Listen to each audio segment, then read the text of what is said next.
Bila masih hidup, kira-kira akan seperti apa ya hubungan Meghan Markle dengan ibu mertuanya, mendiang Putri Diana? Ini menjadi pertanyaan di dalam benak banyak orang. Mungkin Anda juga salah satu di antara banyak orang itu.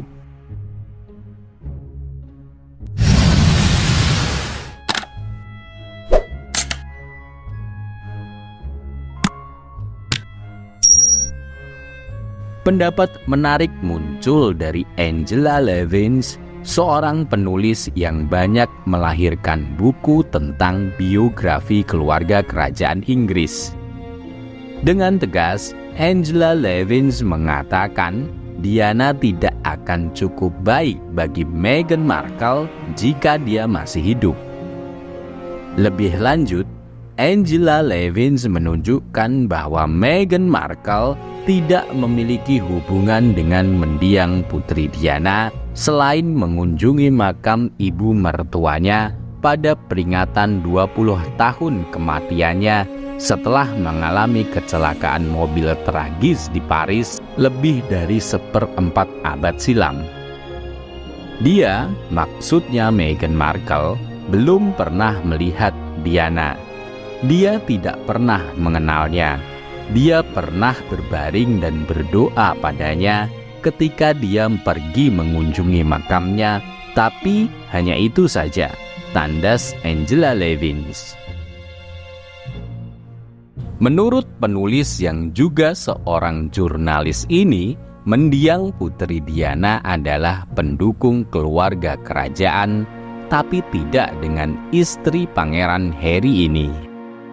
Dia, maksudnya Putri Diana, sangat mendukung monarki.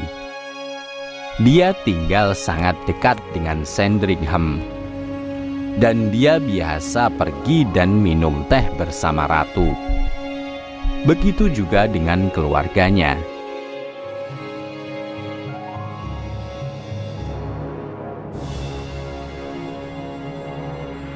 Pendapat lain disampaikan Tessa Dunlop, seorang penulis sekaligus sejarawan Inggris. Menurut kesimpulannya, Meghan Markle mungkin merasa bahwa dia berhubungan dengan aspek warisan dari mendiang Putri Diana. Maksudnya, Meghan Markle dan mendiang ibu mertuanya ini memiliki masa lalu yang mirip. Secara histori, kita tahu Diana mengalami masa-masa yang sangat menantang sebagai seorang anak. Orang tuanya bercerai dengan cara yang tidak menyenangkan ketika orang tua lain tidak bercerai, terang Tessa Dunlop. Hal yang sama juga dialami Meghan Markle semasa kecil. Ayah dan ibunya, Thomas Markle dan Doria Raglan, bercerai saat Meghan masih berusia 6 tahun. Seperti yang telah diketahui bersama, Meghan adalah seorang birasial. Ayahnya adalah seorang Amerika berkulit putih dan ibunya adalah seorang Afrika Amerika. Gara-gara terlahir sebagai birasial, Meghan bahkan mengaku sempat mengalami krisis identitas diri. Rambut keriting dan kulit coklatnya membuatnya seolah berada di dalam situasi yang tak pasti. Masa remaja saya bahkan lebih buruk. Bergulat dengan bagaimana cara menyesuaikan diri dengan lingkungan sekitar. Saat duduk di bangku SMA, kelompok pertemuan perempuan pun terbagi-bagi. Gadis-gadis kulit hitam, gadis kulit putih, gadis Filipina, dan gadis-gadis Latina.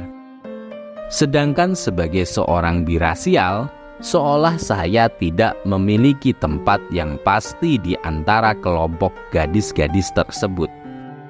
Jadi, setiap hari selama jam makan siang, saya menyibukkan diri dengan rapat organisasi, berbagai pertemuan, mengikuti klub bahasa Perancis, pokoknya apapun kegiatan yang bisa dilakukan di jam-jam kosong istirahat sekitar pukul 1 siang.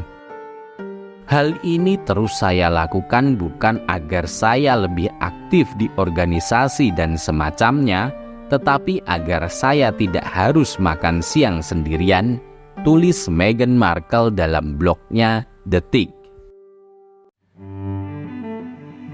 Menurut Tessa Dunlap, itu merupakan suatu tantangan yang membuat Meghan Markle memiliki kesamaan dengan mendiang Putri Diana meskipun tidak sama persis, yakni seperti menjadi orang asing di tengah komunitas atau keluarga sendiri.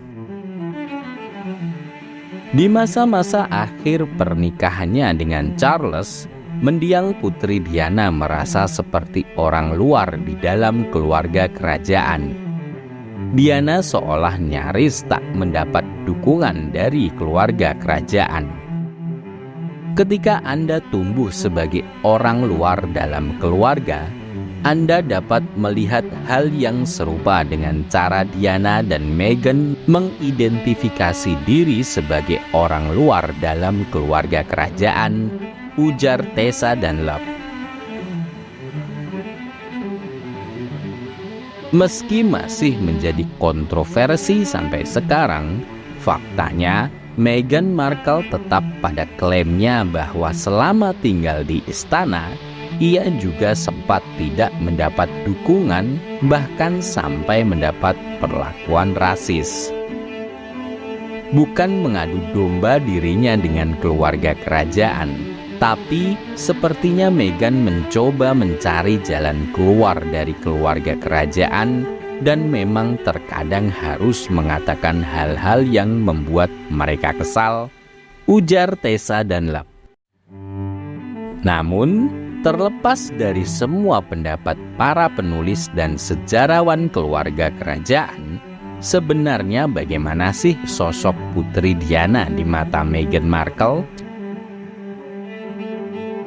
Walau tidak diungkapkan secara langsung, namun seolah Meghan Markle ingin mengungkapkan kepada publik bahwa apa yang dialami mendiang Putri Diana dulu sama dengan apa yang ia alami. Bahkan saat merasa tertekan setelah beberapa bulan menjadi anggota keluarga kerajaan, Meghan Markle merasa perlu mendapatkan saran dari seseorang yang dulu pernah dekat dengan mendiang Putri Diana. Orang yang saya hubungi adalah salah satu sahabat ibu suami saya, katanya kepada Oprah. Orang yang dimaksud Meghan memang tidak disebutkan namanya. Tetapi beberapa orang berspekulasi bahwa orang tersebut adalah Julia Samuels, seorang psikoterapis yang merupakan teman baik mendiang Putri Diana dan tetap dekat dengan Pangeran William dan Pangeran Harry. Dia juga ibu baptis bagi anak sulung dari Pangeran William, yaitu Pangeran George. Namun, jauh sebelum mengenal Pangeran Harry, tak disangka tak dinyana, Meghan Markle memang sudah menjadi salah satu dari jutaan para penggemar keluarga kerajaan, khususnya mendiang Putri Diana. Setidaknya, itu diungkapkan oleh Andrew Morton dalam salah satu bukunya yang mengutip pernyataan salah satu teman Meghan di masa remaja dulu. Menurut keluarga dan teman-temannya, dia, maksudnya Meghan Markle, tertarik pada Putri Diana bukan hanya karena gayanya, tetapi juga karena misi kemanusiaannya yang independen dan melihatnya sebagai panutan.